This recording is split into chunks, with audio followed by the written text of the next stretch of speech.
focusing our attention on the people who pay the taxes. I got a couple questions yesterday. I know I will today about compassion.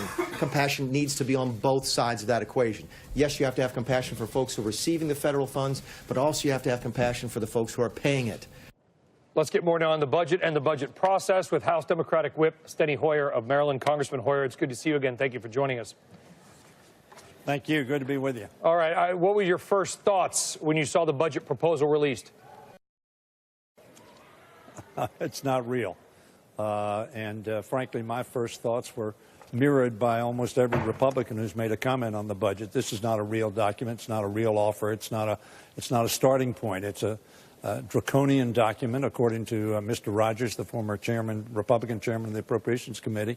It's a budget that Mike Simpson from Idaho, former Speaker, a Republican of the Idaho House, said he couldn't possibly vote for it and was dead on arrival.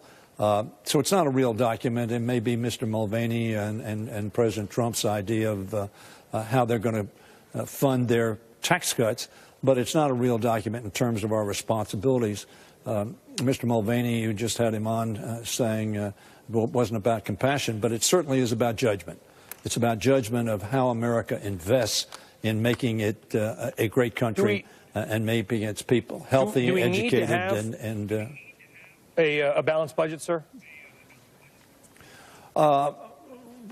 Need to have a balanced budget. We haven't had a balanced budget in a long time, so need to have may not be the crest. Should we have? We certainly ought to be close to balance, and we certainly ought to be bringing down the deficit that confronts our kids and our grandkids, because they're going to have their needs in their time, and we ought not to be squandering their inheritance, in effect, and we ought to be paying for what we buy. The richest country on the face of the earth can afford to do that. But what we need to do is make sure that we are investing in those things that will make our country even greater.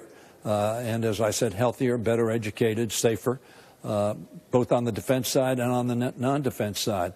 And this budget simply is an unrealistic offer or suggestion. It is not, I think, responsible. We talk about NIH, for instance, cutting $5.5 billion out of NIH. I think anybody who believes to reduce our efforts to solve the issue of cancer or solve the issue of heart disease or diabetes or Alzheimer's or any other of the diseases that confront us. As a matter of fact, in NIH, and I know a lot about NIH because I served on its subcommittee for 23 years, our pay lines, that is the number of research proposals that we fund, are now down to 10 or 15%. That's called the pay line. Very frankly, a third of the suggestions are good science that may result in better health and better lifespans for our people and better results for our economy. I don't think anybody, sir, would want to cut medical spending. Nobody wants their family. Well, no, you say that, but the president's just proposed a $5.5 billion cut, which is about a 15% cut in NIH. But is that a cut or is that a decrease in forward spending over time? Well, it's a decrease in forward spending. You're correct on that, but it's a decrease in terms of effort because as inflation occurs, obviously a dollar doesn't buy tomorrow or the next year or 5 years from now what it buys today. So, yes, okay, fine. Nominally, you have an increase. But if you have an increase of 5 cents and the product costs you another 15 cents, you have a decrease.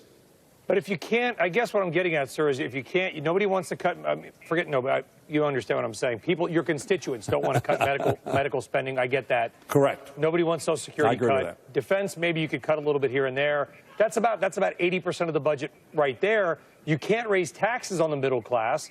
The poor don't have any money. The rich claim to already be overtaxed. So how do you balance a budget? It seems like there's no way to raise revenue and there's nowhere to cut.